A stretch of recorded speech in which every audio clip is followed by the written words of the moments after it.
अध्याय 7। सूरज ढलने लगा था। आसमान लाल और काले रंग में बन चुका था, जैसे दिन और रात के बीच भी जंग चल रही हो। आरव, आयरा और वो छोटी लड़की उजड़े हुए रास्तों से गुजरते हुए आगे बढ़ रहे थे। तुम्हारा नाम क्या है? आरव ने मुस्कुराकर पूछा। लड़की कुछ पल चुप रही, फिर धीमे से बोली, मीरा। आरव ने हल्का सा सिर हिलाया। अब तुम अकेली नहीं हो, मीरा। मीरा ने पहली बार हल्की सी मुस्कान दी, लेकिन आयरा अब भी शांत थी। उसकी नज़र लगातार आसपास घूम रही थी, जैसे उसे किसी अनदेखे खतरे का एहसास हो। चलते चलते अचानक दूर एक हल्की रोशनी दिखाई दी। आरव रुक गया। वहां कोई है। आयरा ने ध्यान से देखा। शायद बचे हुए लोग। तीनों सावधानी से उस तरफ बढ़े। कुछ देर बाद वे एक पुराने मेट्रो स्टेशन के सामने पहुंचे। उसके बाहर लोहे के बड़े दरवाजे लगे थे और ऊपर सफेद रंग से लिखा था, शरण स्थल। दरवाजे के पास खड़े दो लोग तुरंत सतर्क हो गए। रुको, उनमें से एक आदमी चिल्लाया। उसके हाथ में पुरानी बंदूक थी। तुम कौन हो? आरव ने धीरे से हाथ ऊपर किए। हम लड़ने नहीं आए, बस रात गुजारने की जगह चाहिए। दोनों आदमी कुछ पल उन्हें घूरते रहे, फिर उनकी नजर आयरा पर पड़ी और अचानक उनके चेहरे का रंग बदल गया। ये लड़की। एक आदमी पीछे हट गया।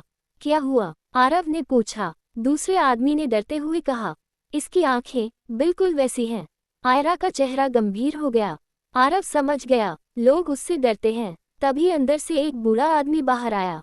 उसकी लंबी सफेद दाढ़ी थी और आंखों में थकान साफ दिख रही थी। उन्हें अंदर आने दो, उसने शांत आवाज में कहा। दरवाजे खुल गए। अंदर दर्जनों लोग थे, कुछ घायल, कुछ भूखे और कुछ इतने टूट चुके थे कि उनकी आंखों में अब कोई उम्मीद ही नहीं बची थी। मीरा धीरे से आरव का हाथ पकड़कर उसके पीछे छुप गई। एक कोने में कुछ बच्चे चुपचाप बैठे थे। उनके चेहरे पर बचपन नहीं, डर था। आरव ने चारों तरफ देखा। ये लोग कब से यहाँ हैं? बूढ़ा आदमी उनके पास आया। प्रलय के बाद से, उसने कहा। मैं कबीर हूँ, इस जगह का देखभाल करने वाला। आरव ने सिर हिलाया। मैं आरव, और ये आयरा। जैसे ही उसने आयरा का नाम लिया, आसपास खड़े कुछ लोग बेचैन हो गए। कबीर ने गौर से आयरा को देखा। तुम्हारे अंदर जादू की ऊर्जा है। आरव चौंक गया। आपको कैसे पता? कबीर हल्का सा मुस्कुराया। क्योंकि मैं भी कभी उन लोगों में था जो जादू को समझते थे। आयरा की आंखें सिकुड़ गईं। तो आप जानते हैं कि क्या हो रहा है? कबीर का चेहरा अचानक उदास हो गया। हाँ, उसने धीमे से कहा, और ये भी जानता हूँ कि अंधकार अब पहले से ज्यादा शक्तिशाली हो चुका है। पूरा कमरा खामोश हो गया। आरव ने पूछा, क्या उसे रोका जा सकता है? कबीर ने कुछ पल चुप रहकर आयरा की तरफ देखा। सिर्फ वही रोक सकती है। सभी की नजरें अब आयरा पर थीं। कुछ लोगों की आंखों में उम्मीद थी, तो कुछ में डर। एक औरत अचानक गुस्से में चिल्लाई, अगर ये इतनी शक्तिशाली है, तो प्रलय हुआ ही क्यों? कमरे में तनाव फैल गया। आरव आगे बढ़ा। ये उसकी गलती नहीं है। लेकिन औरत की आंखों में आंसू थे। हमने सब खो दिया, वो चीखी। घर, परिवार, सब कुछ। उसकी आवाज सुनकर बाकी लोग भी टूटने लगे।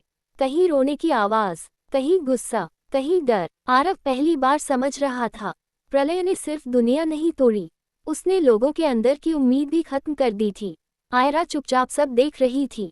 उसकी आंखों में दर्द साफ था। फिर वो धीरे से मुड़ी और बाहर जाने लगी। आरव तुरंत उसके पीछे गया। मेट्रो स्टेशन के बाहर हवा ठंडी थी। आयरा आसमान की तरफ देख रही थी। तुम ठीक हो? आरव ने पूछा। आयरा हल्का सा हंसी। लोग गलत नहीं हैं, लेकिन अगर मैं न होती, उसने धीमे से कहा, तो शायद ये दुनिया आज भी सुरक्षित होती। आरव कुछ पल चुप रहा, फिर उसने धीरे से कहा, नहीं, अगर तुम न होती, तो शायद अब तक उम्मीद भी खत्म हो चुकी होती। आयरा ने उसकी तरफ देखा। उसकी आंखों में पहली बार आंसू चमके, और उसी पल दूर आसमान में एक और काली दरार उभर आई। लेकिन इस बार उसके अंदर से सिर्फ अंधेरा नहीं, बल्कि एक विशाल परछाई भी दिखाई दी। कबीर की आवाज पीछे से गूंजी, वो आ रहा है। हवा अचानक कांप उठी, और पहली बार सबको एहसास हुआ, असल डर अब शुरू होने वाला है।